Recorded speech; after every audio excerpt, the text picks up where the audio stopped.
The farm had been failing for 7 years before Walter Moss bought it in the spring of 1969, and the people in Crawford County, Ohio, who knew the farm's history, understood the failure in the way that farming communities understand these things, not as a single catastrophic event, but as the accumulated consequence of a series of decisions made over years that had each seemed manageable at the time, and that had together produced a condition from which the operation could not recover without a change of ownership.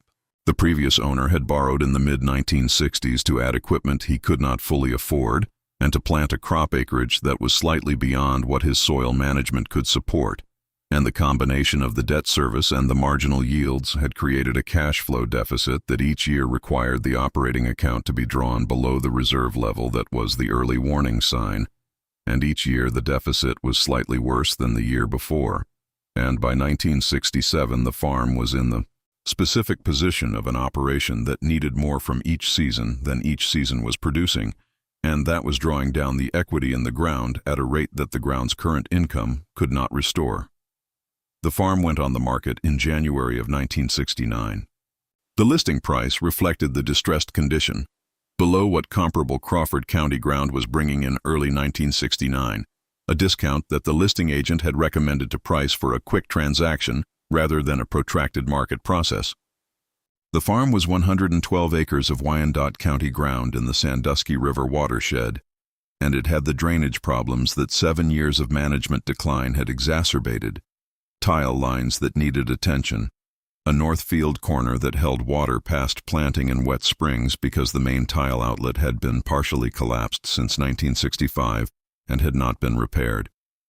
Walter Moss had driven to the listing agent's office in Bucyrus on a Saturday in February of 1969, and the agent had described the property in the specific way that listing agents describe properties whose deficiencies are extensive enough to require acknowledgement. Carefully, with an emphasis on the recoverable nature of the problems, and with the implicit suggestion that the right buyer with the right approach could turn the condition around in a way that the listing price reflected. Walter had listened to the description and had driven to the property and had walked it for the better part of a morning. He was 37 years old and had been farming Crawford County ground since he was 22, operating 100 acres he had bought from his parents in 1954 on a private note that he had retired in 1961. By 1969, his 100 acres were paid for and producing at the yield level that his 15 years of soil management had built toward. He had been watching the county's land market for 3 years, since he had identified expansion as the direction that the operation's trajectory pointed, and he had seen enough distressed properties to understand the specific arithmetic of recovery: what the distressed property cost, what it would cost to bring it to productive condition, and what the fully recovered property would produce annually against both of those costs. The arithmetic on the Wyandotte farm worked under conservative assumptions. The tile repair cost was estimable. He had walked the drainage problems carefully and had talked to a drainage contractor whose estimate was $1,200 for the main outlet repair and the 2 secondary branches that needed relining. The equipment needed to work the ground was the question that mattered most to the arithmetic, because the previous owner's equipment had gone to the auctioneer along with the other personal property, and the farm was being sold as bare ground with a house and a barn and an equipment shed that was empty of everything except 2 things the listing agent had mentioned almost as an afterthought: an old tractor that the family had decided was not worth moving, and a set of implements that matched it. The tractor was a 1952 Farmall M that had been on the property since the original owner's father had bought it in 1953. It had sat in the equipment shed through the 7 years of the farm's decline, not entirely unused. The previous owner had run it occasionally when his primary tractor was down, but not maintained with anything approaching the schedule it needed, the service log gaps growing wider across the years as the operations management decline had extended to the equipment. Walter had looked at the M in the equipment shed and had spent 45 minutes with it. The machine was older than the one he ran on his home place.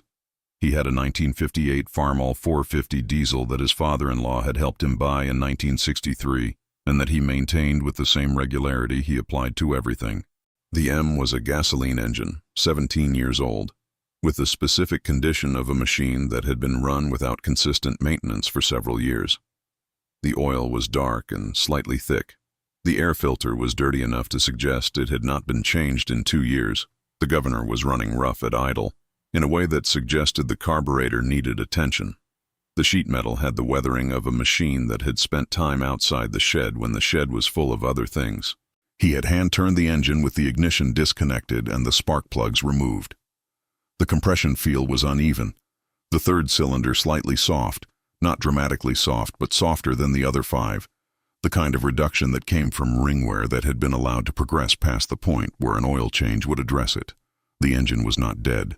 It was not healthy. It was a machine that had been given less than it needed for several years, and that showed the deficit in the specific way that engines show deferred maintenance, not in a single dramatic failure, but in the accumulated small deteriorations that together reduced the machine's efficiency and reliability below what correct maintenance would have kept it at.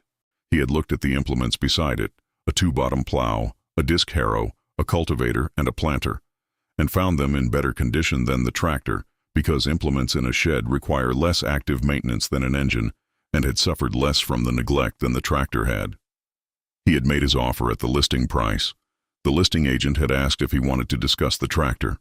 Walter had said the tractor was part of the calculation. He had driven home and had told his wife Ruth what he had found and what he was proposing.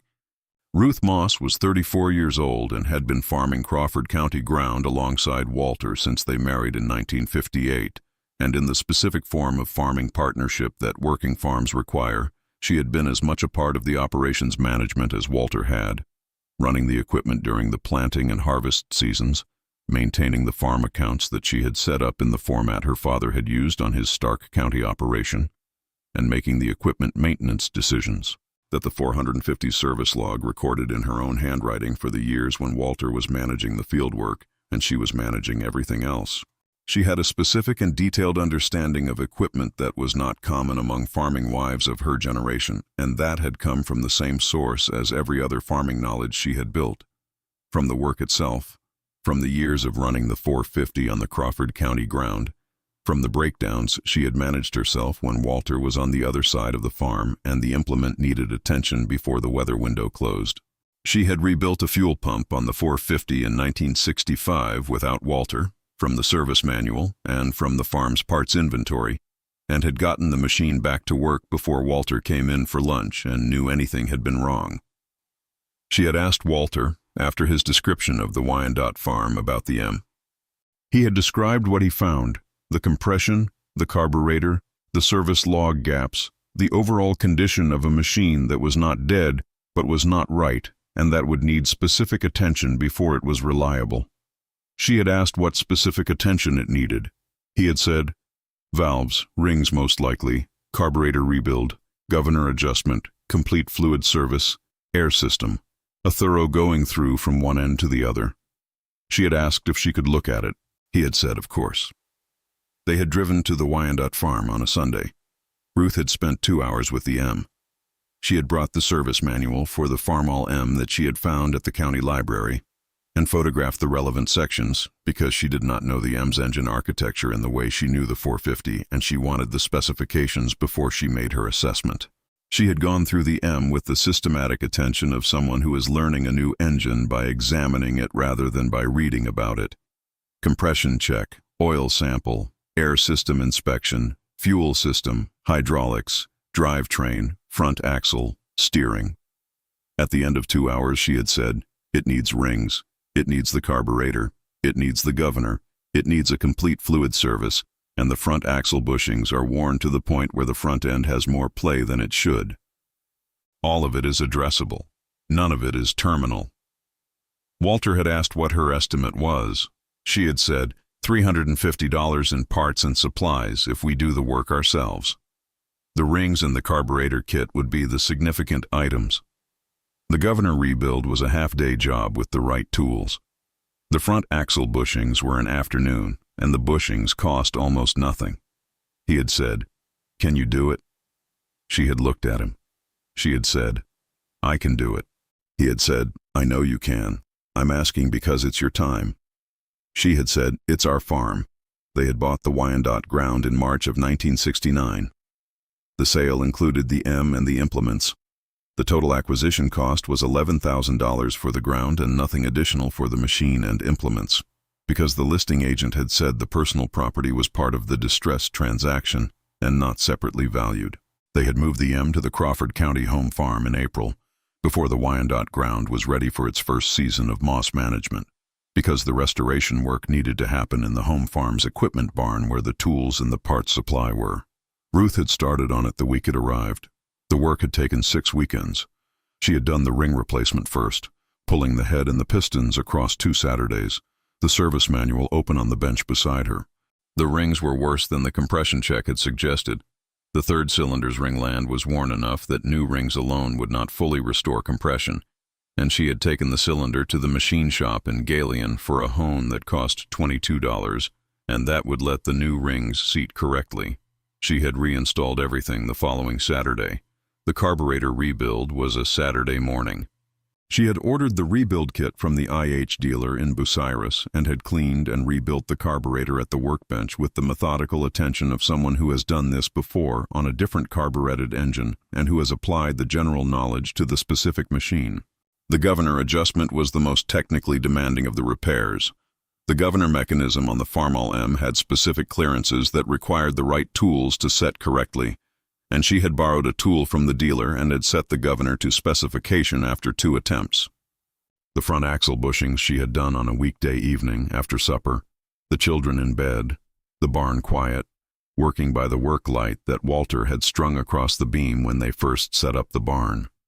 The bushing job had taken 3 hours and had left the front axle with the solid, play-free feel that the specification described. She had done the complete fluid service, oil change, filter, transmission fluid, hydraulic fluid, radiator flush and fill on the final Saturday, and had started the engine that afternoon. The M ran with the sound of an engine that has been correctly restored, the compression even across all 6 cylinders, the governor holding steady at idle, the carburetor mixing clean, the front end solid without the shimmy that the worn bushings had been producing. She had driven it out of the barn and through the home farm's lane and had come back and parked it. She had gotten out and stood beside it for a moment. Total parts cost for the restoration, $312, less than her estimate. The cylinder hone had been the only item outside the original parts list, and it had come in below what she had budgeted for unexpected items. Walter had come to the barn as she was finishing the final fluid service. He had watched her drive the restored M through the lane and had said, "How does it run?" She had said, "Like it should have been running all along." The M went to work on the Wyandotte ground in May of 1969. The drainage repair had been done in April, the $1,200 tile work that Walter had contracted before the first planting season, and the north field corner that had been holding water past planting since 1965 had drained correctly in the wet April of 1969. The first spring the tile had been functional in 4 years. The first moss season on the Wyandotte ground produced a corn yield that was below the Crawford County average. The soil had been depleted by 7 years of inadequate management and would need several seasons of attention before it performed at the level it was capable of. This was within the recovery arithmetic that Walter had done before the purchase. The arithmetic had assumed 3 below-average seasons before the yield reached sustainable levels, and the first season's result was consistent with the first year of that projection. The M worked the Wyandotte ground that season and the 2 seasons that followed, covering the soil tillage and cultivation and harvest support that the farm needed. By 1972, the Wyandotte yield was at the county average. By 1974, it was above the county average, the soil responding to 3 years of the management attention that the previous owner's 7 years of decline had withheld from it. The farming community of Crawford County that had watched Walter buy the failing farm in 1969 had its own interpretation of the purchase at the time, the specific community interpretation that applies to any purchase of a distressed property, which is a mixture of sympathy for the buyer and skepticism about whether the distressed property's problems are genuinely recoverable. Several men at the elevator had said, in the spring of 1969, that Walter was taking on more than he knew with the Wyandotte place. The Northfield drainage problem was mentioned specifically. That problem had been talked about at the elevator since the mid-1960s when it first developed, and the community's working knowledge of the problem included an estimate of its severity, that exceeded what the listing agent had represented. One man had said, he paid $11,000 for a problem. Another had said, the M alone isn't worth hauling off. Both comments had traveled back to Ruth via the same informal network that delivered elevator comments to farming wives across the county by the end of the same week. She had been in the middle of the ring replacement at the time, her hands covered in engine oil, the Farmall M's head on the bench in front of her. She had received the information about the comments with the specific equanimity of a woman who has already formed her own assessment of the machine and who is executing the assessment in the form of parts on a bench and torque wrench in hand. She had said nothing about the comments to Walter. He had heard them from his own sources and had also said nothing about them, because the comments were the community's reading of the visible situation, and the visible situation communicated something specific about the Wyandotte farm, that the people commenting on it had every reason to read the way they were reading it. The tile problem was real. The farm's decline was real. The M's condition, as it had been in the equipment shed, was visible to anyone who had looked at it. What was not visible was the kitchen table arithmetic, and what was not visible was Ruth Moss in the equipment barn on 6 consecutive weekends with the service manual and the parts kit, and the honing tool borrowed from the Galian machine shop, restoring a machine to the condition it should have been in all along. The M was what it was going to be from the moment she had said, I can do it. The community did not know this because the community was not in the barn. The community had its comments and its assessment, and they were based on what the community could see, which was a failing farm with a failed tractor and a buyer who had paid $11,000 for a problem.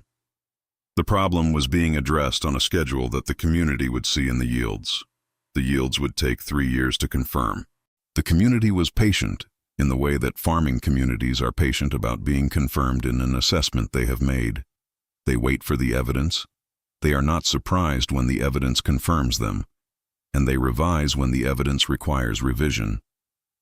The revision had begun by 1974, when the Wyandotte yields were above the county average, and the drainage problem that had been the community's specific prediction of failure had been repaired and was holding correctly through the wet springs and the moderate springs with equal reliability.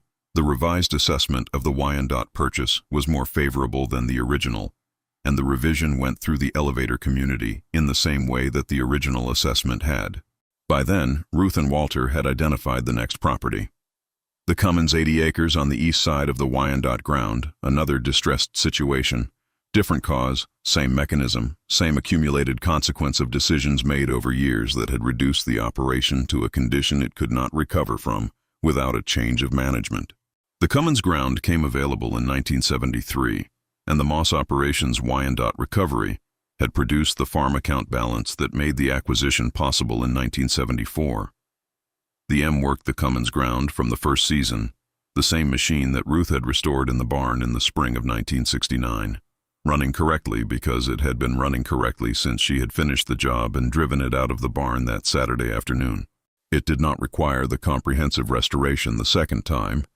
It required the annual maintenance that Ruth had been applying to it since the restoration, the service log gaps of the previous 7 years replaced by the unbroken entries of the Moss years, each season's maintenance documented in Ruth's handwriting alongside Walter's entries for the other equipment.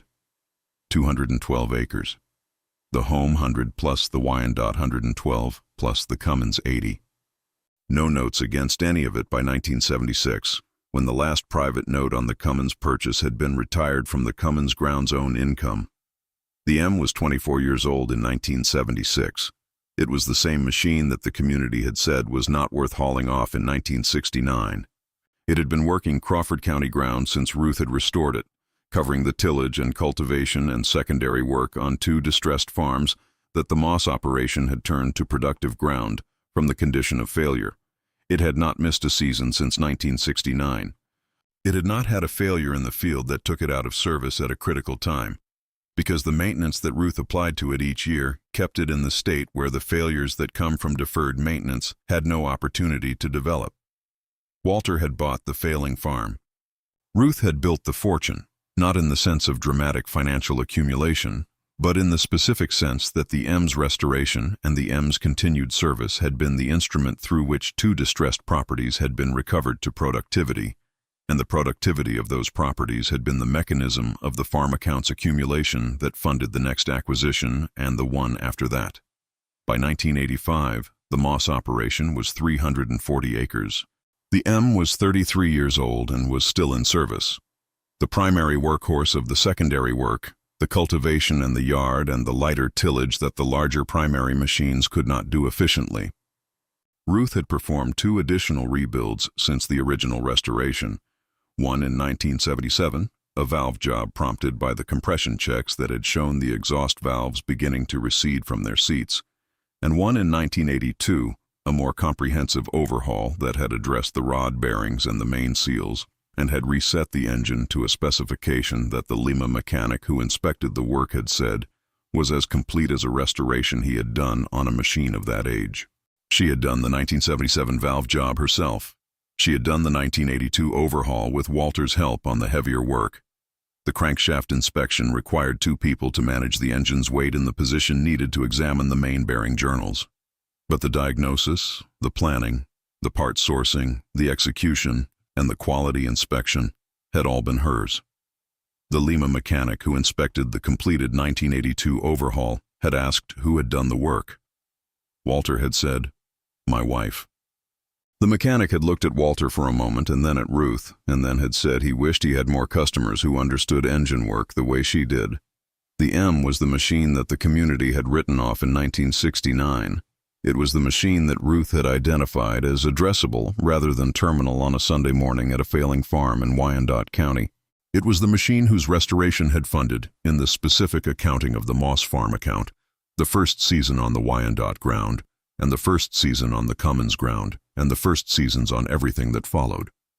Because without the M working, the 2 acquired farms would have required custom hire at a rate that would have slowed the farm account accumulation to the point where the expansion trajectory the Moss operation actually followed would not have been possible on the timeline it occurred.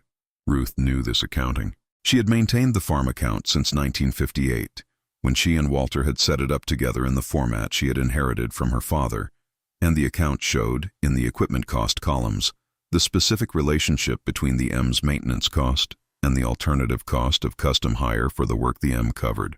The differential was not dramatic in any single year. It was substantial across the years, the same kind of accumulation that the Wendler farm account showed, and the Callaway farm account showed, and every farm account that was maintained honestly across the years of a machine's service showed. The differential between maintaining a working machine and hiring the work out, compounded across the seasons of the machine's service life. She had added a column to the account in 1969, the year the M arrived, in which she tracked the M's accumulated differential against the custom hire alternative. By 1985, the column showed a number that was larger than the original asking price of the Wyandotte farm.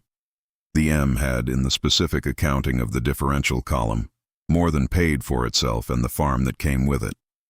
She showed Walter the column in 1985, when the M was completing its 16th year of service in the Moss operation, not as a demonstration of the correctness of the 1969 decision, which was well established by then, but as a demonstration of the method for their son Thomas, who was 22 years old and was beginning the transition into primary management of the operation.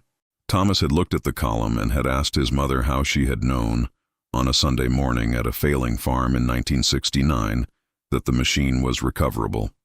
She had said, "I did not know it when I arrived. I assessed it and determined it was recoverable, which is different from knowing.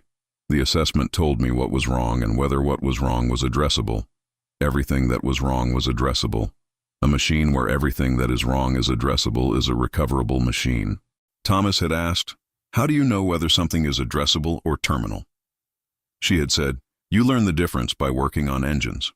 There is no shortcut to this. You work on one engine and you learn something. You work on another and you learn more. After enough engines, you develop the assessment capacity to distinguish between an engine that needs work and an engine that is past the work. The M needed work. I had worked on enough engines to know the difference." Thomas had asked how many engines was enough to develop that capacity. She had said, "I was not counting. I was working." He had written this in the farm account notebook's margin, alongside the differential column entry. the same practice of preserving the principle alongside the number that characterized the record-keeping of every farming family in these accounts. His mother's sentence in his handwriting, next to 16 years of M maintenance entries in his mother's handwriting. The M was retired in 1991, when Thomas had taken over primary management and had made the cost calculation that the machine's 39-year service life and the current maintenance economics described. The machine was sold to a Stark County collector who paid $900 for it, more than it would have brought at the Crawford County elevator in 1969 when the community said it was not worth hauling off. Ruth was 56 years old when the M was retired. She had been working on farm equipment since she was 20 years old, and her father had shown her how to service the tractor on the Stark County farm where she grew up. She had built the working knowledge that allowed the 1969 M assessment and restoration across 36 years of hands-on work with farm equipment on 2 farms, her father's and her own, and across the specific focus that the M's needs had given her across 22 years of its service in the Moss operation. The Moss farm in 1991 was 340 acres of Crawford County ground, all paid for, with a farm account that had been maintained in Ruth's format since 1958, and that showed, in the columns and the margins and the differential rows that Ruth had added across the years, the complete record of how the operation had built from 100 acres in 1958 to 340 in 1991, across 33 years of the specific management that the Moss approach embodied. The M's service log was in the filing cabinet alongside the account notebooks. 39 years of entries, the service log gaps of the previous owner visible in the early pages, then Ruth's commissioning entry from the spring of 1969, then 22 years of unbroken entries in her handwriting.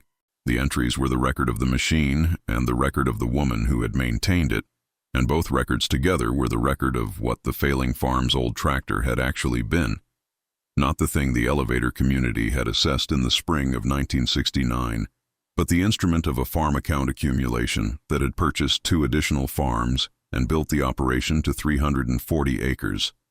Walter had bought the failing farm. Ruth's old tractor had built the fortune. The community that laughed had been reading what was visible. What was not visible was Ruth Moss on a Sunday morning in March of 1969, with a borrowed service manual and 2 hours and the specific knowledge built from 36 years of attention to engines, determining that the machine was addressable and not terminal. That assessment was the beginning. The work that followed it was the instrument. The farm was the account of both. 340 acres, all paid for. 1 family. 2 generations. That was sufficient. That was the whole of it. The specific knowledge that Ruth Moss had built across the years before the 1969 M assessment was not the kind of knowledge that was formally available to farming wives of her generation through any institutional channel. The Extension Service offered homemaking courses and canning instruction and livestock health workshops, and the county agricultural program offered crop management and soil science, but the specific knowledge of diesel and gasoline engines, the compression feel, the bearing sounds, the carburetor mixture behavior, the governor calibration, was knowledge that the farming community assumed belonged to men, and that was transmitted through the informal channels of men working alongside men in equipment barns and at dispersal sales and at the IH and JD service counters. Ruth had not been shut out of these channels exactly. Nobody had told her she could not learn what engines had to teach.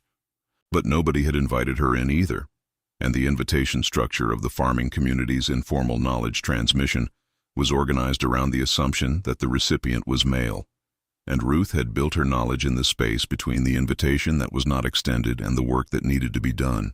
Her father had been the first teacher, though he had not thought of himself as her teacher specifically. He had showed her how to service the tractor on the Stark County farm because she was available and interested, and the showing had been the practical instruction of a man who needed help and who recognized that his daughter was capable of providing it. She had been 20 years old, working on the home farm between the completion of her schooling and her marriage to Walter, and the 2 years of working alongside her father on the Stark County equipment had given her the foundational knowledge that everything subsequent had been built on. She had arrived at the Crawford County farm in 1958 with that foundation and had been adding to it since.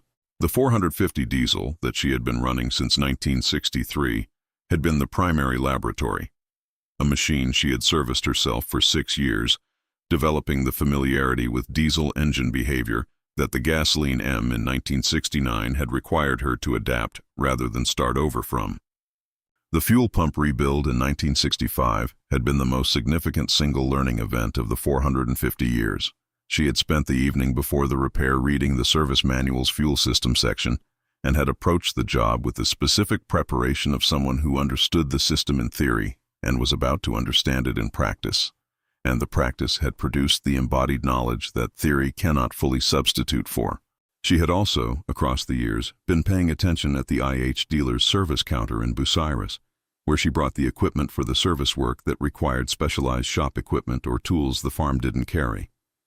The service counter conversations had been the occasions for the technical questions that the dealer's mechanics had answered, sometimes with the slightly condescending patience of someone who assumes the questioner is asking out of curiosity rather than out of genuine technical engagement, and sometimes with the straightforward respect of someone who has registered that the questioner knows enough to evaluate the answer and is asking because she needs accurate information rather than a simplified version. She had preferred the latter mechanics and had sought them out when she had a specific question, and the specific question she asked at the service counter over the years had built a second layer of knowledge on the foundation her father had given her. The layer of the expert's specific knowledge about the machine she was working with, the failure modes and the repair sequences and the tolerance specifications that the service manuals described and that the mechanics who had done hundreds of each job could describe with the specificity that the manual's general description could not always convey. She had also, quietly and without making anything of it, been borrowing service manuals from the county library and the Extension Service's technical library since the early 1960s.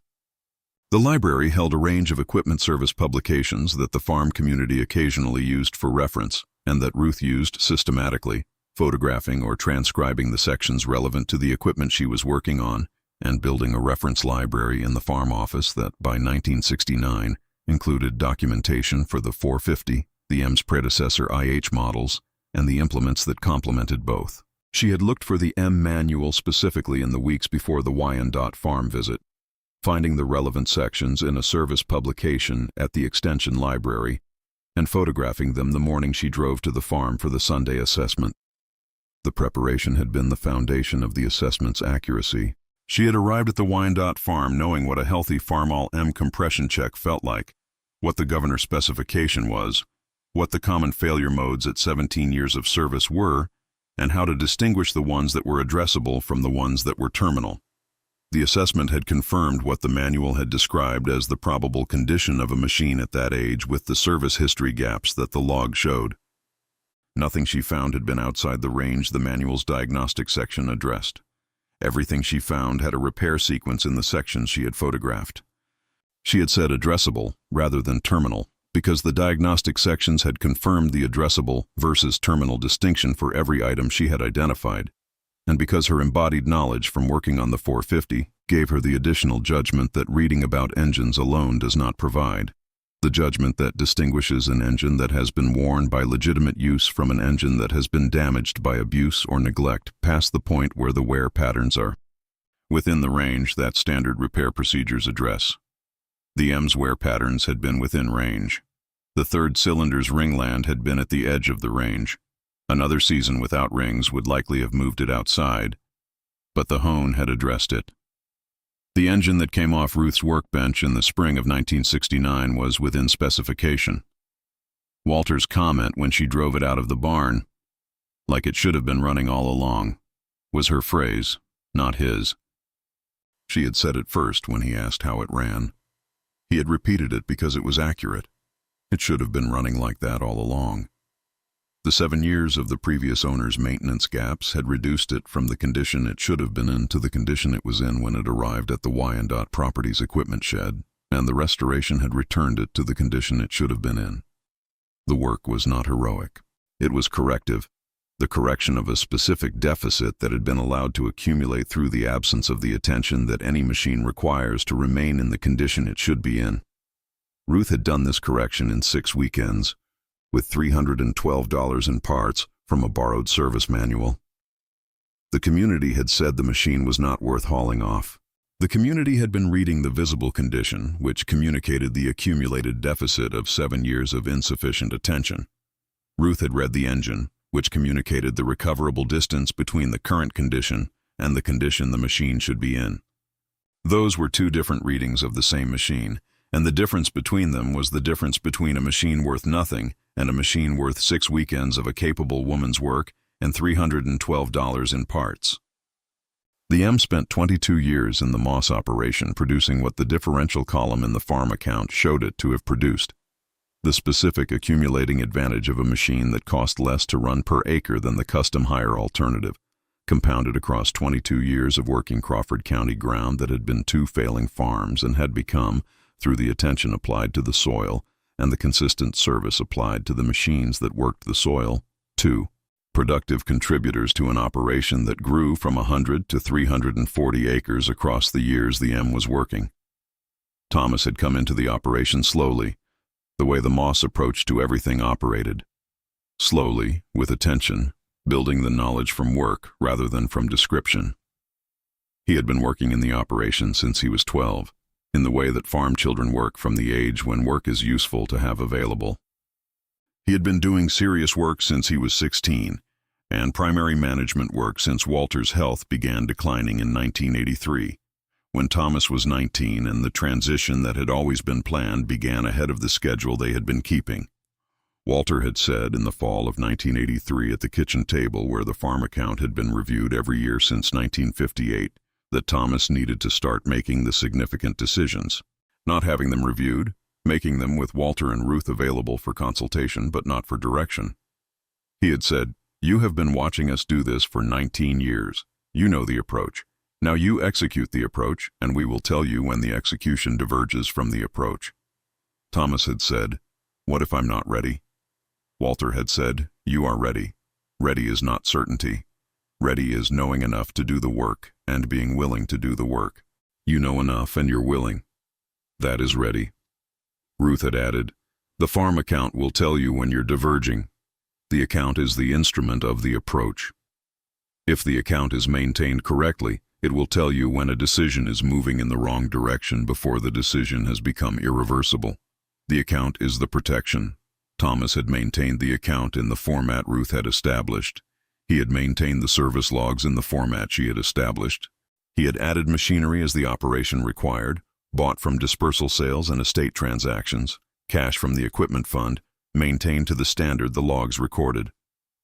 He had grown the operation to the 340 acres that were its size when the M was retired in 1991, and that remained its size when Walter died in 1993, and that were in the process of adding the next identified parcel when Ruth's health began declining in the late 1990s, and when Thomas began having the kitchen table conversations with his own children that Ruth had had with him, and that Walter had had with Ruth, and that Ruth's father had had with her on the Stark County farm, before she came to Crawford County in 1958.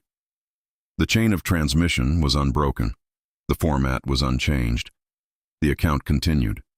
The M's service log was in the filing cabinet, the last entry in Ruth's handwriting, the 1991 retirement note, written in the same 2-column format she had established in the commissioning entry of 1969. The note read, "M retired, 39-year service, sold Stark County collector, $900 received." Addressable was the right word. Thomas had read that entry for the first time at the age of 27 and had read it many times since. He had read it most recently in the year his own oldest daughter turned 20 and began learning the equipment maintenance that Ruth had described to him at the kitchen table in 1985 as the specific knowledge that the work itself teaches and that no shortcut substitutes for. She had said, "I was not counting. I was working." His daughter was not counting. She was working. The M was 39 years old when it left. The operation was 340 acres. The farm account was in the filing cabinet. The record was unbroken. That was what Ruth Moss had built from the failing farm's old tractor. Not only the acres, though the acres were real. The knowledge that the woman before her had given her, and the knowledge she had given Thomas, and the knowledge Thomas was giving his daughter. The knowledge that engines communicate to those who pay the right attention. that machines maintained correctly live longer than the community expects them to live, that the difference between terminal and addressable is a distinction that only work teaches, and that work teaches every time you are willing to do the work. The M had been addressable. Ruth had addressed it. The farm was what followed, 340 acres, all paid for, the chain unbroken. That was sufficient. That was everything. The specific way the Crawford County farming community had processed the 1969 Wyandotte purchase across the years, from the initial dismissal through the gradual revision through the eventual full understanding of what the Moss operation had accomplished, was a process that had taken the better part of a decade to complete, and it had been completed differently by different members of the community depending on how close to the Moss operation they were and how carefully they had been paying attention. The elevator community had the highest altitude view, the specific parcels purchased, the yield trends visible in the grain deliveries, the account of the equipment decisions at the level of what machines were brought to the scale and what repairs were done at the dealer. From this altitude, the Moss operation looked like a careful, growing farm that had made a good decision on the Wyandotte purchase and had followed it with continued good decisions. What was not visible at the elevator altitude was the specific mechanism, what the M had been when it arrived, what Ruth had done to it, and what its restored service had contributed to the farm account's accumulation. The neighbors had a better view. The Wyandotte grounds transformation from drainage problem to above-average yield was visible from the county road across the years, and the specific improvement from season to season was the kind of evidence that neighbors who watch each other's fields read as a running story about the management quality of the operation on the other side of the fence line. The neighbors who had been watching the Wyandotte ground since the mid-1960s, when the previous owner's decline had begun to show in the crop stands and the drainage problems, had seen the Moss management reversal year by year, and had formed their revision of the initial skepticism from the accumulated evidence of the fields themselves. One neighbor, a woman named Irene Albrecht, who had farmed the property directly west of the Wyandotte ground since she and her husband had taken over the Albrecht family farm in the late 1950s, had been watching the Wyandotte ground's condition longer than most. She had watched the previous owner's decline through the 1960s with the specific discomfort of a good farmer watching bad farming on adjacent ground, the worry about drainage problems that might affect the shared tile outlet, the concern about weed pressure from inadequately managed ground that doesn't respect fence lines, the general unease of a careful farming operation sharing a boundary with a careless one. She had watched the transition to Moss management with the specific attention of a neighbor who had experienced the problem and who wanted to know whether the new management would address it. The 1969 tile repair had been the first answer. The main outlet repair had been on the shared drainage system, and the work that Walter had contracted in April of 1969 had been the first evidence that the new owners understood the drainage problem and were addressing it rather than deferring it. She had stopped Ruth at the county road that spring to say she appreciated the tile work. Ruth had said they understood the drainage was the priority. Irene had said she was glad to hear it.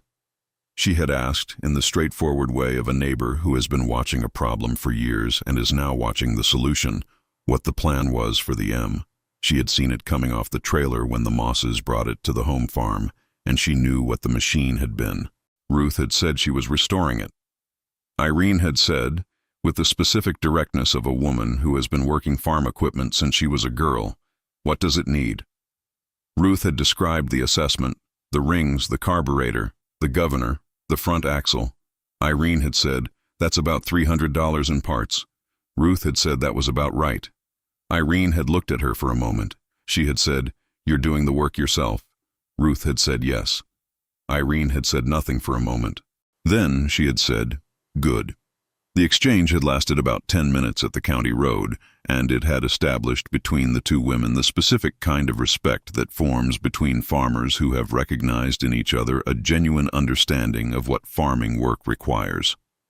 Irene had been doing farm equipment work since her father showed her on the Stark County ground. Not her father's Stark County ground, which had been a different Stark County than Ruth's family's, but the same kind of ground and the same kind of instruction from the same kind of father. The practical transmission of working knowledge to a child who was available and capable, and whose gender had been less important to her father than her willingness to learn. The two women had been, across the years of their adjacent farming, a quiet, mutual support. The specific support of people who share a boundary and who have found in the person on the other side of that boundary someone whose approach to the work is recognizably similar to their own. When Irene's primary tractor had blown a hydraulic line in the middle of the 1974 corn cultivation, Ruth had brought the M over and done 3 passes on the Albrecht ground, while Irene's husband dealt with the repair. When Ruth had needed a second person to manage the crankshaft inspection in the 1982 M overhaul, Irene had been the person she asked, and Irene had been in the Moss equipment barn the following Saturday. The 1982 M overhaul was the one that the Lima mechanic had inspected and praised. Irene had been there for the crankshaft inspection and had stayed for the full inspection visit, standing beside Ruth when the mechanic made his comments. She had said nothing when the mechanic praised the work. She had driven home that afternoon, knowing that the mechanic's praise was accurate, and that it was the product of what Ruth had been building since before she came to Crawford County. The knowledge that the work teaches, and that no shortcut substitutes for. She had mentioned to Ruth at the county road the following week that she had been thinking about what the mechanic said. Ruth had asked what specifically she had been thinking about. Irene had said, he asked who did the work. Walter said his wife. The mechanic looked at Walter first. I noticed that. Ruth had said, men look at men first. It is not something you change. You do the work and the work changes what the next person looks at. Irene had said, the M changes what the next person looks at. Ruth had said, the M changes what the mechanic looks at. The farm account changes what the bank looks at. And the yields change what the county looks at. The evidence speaks in different languages to different audiences, but it is always the same evidence, the work, done correctly, over time. Irene had thought about this for a long time. She had brought it up with her own daughter in the context of the daughter's learning of the Albrecht farm's equipment maintenance, not as a general principle but as a specific observation about how evidence communicates in farming communities. The daughter had written it in the margin of the service log she was maintaining for the Albrecht farm's primary tractor. The practice of preserving the principle alongside the number having traveled from the Moss farm to the Albrecht farm through the specific transmission of 2 women at a county road in northwest Ohio in 1982. Ruth's words in Irene's daughter's handwriting in the margin of the Albrecht service log. The evidence speaks in different languages to different audiences. The work, done correctly, over time. Thomas had found this phrase years later in a letter from Irene's daughter, who had farmed the Albrecht ground after her parents and who had maintained the service log with its margins intact, in the context of a note she had written to Thomas after Ruth's memorial service in 2003. She had said that Ruth's observation at the county road had been the most useful single sentence she had been given about how farming knowledge communicates itself, and that she had been using it as the frame for how she thought about her own operations decisions and their relationship to the community's assessment of them. Thomas had passed the sentence to his own children in the kitchen table format that the Moss family had used to pass everything forward. The phrase had traveled from Ruth at the county road in 1982 to Irene at the county road to Irene's daughter in the service log margin to Thomas in the letter to Thomas's children at the kitchen table. The evidence speaks in different languages to different audiences. The work, done correctly, over time. Ruth had said it in the context of the M and the mechanic and the bank and the county. She had built the evidence across 33 years of Crawford County farming, from the 1969 Wyandotte purchase and the M restoration through the 340 acres of 1991 and beyond. The evidence had spoken in different languages to the different audiences across those years. In yield numbers to the county, in bank statements to the institutions, in service log entries to the mechanics who inspected the work, in farm account columns to the family. And it had said the same thing in all of them. The failing farm had been addressable. The old tractor had been addressable. Ruth Moss had addressed both. The fortune was 340 acres of paid-for Crawford County ground. Not a dramatic fortune by the standards of the Wendler operation's 946 acres. A farm-sized fortune. The accumulation of 33 years of correct work on ground that had been failing and that had been turned to productive, debt-free farmland through the specific attention of two people who understood what the account required and did what it required without exception and without interruption. Walter had bought the failing farm. Ruth had restored the old tractor. The tractor had built the foundation. The foundation had held the farm account. The farm account had purchased the acres. The acres were still there. The chain was unbroken. The evidence had spoken, in all its languages, to all its audiences. That was sufficient. That was the whole account. The farm continued.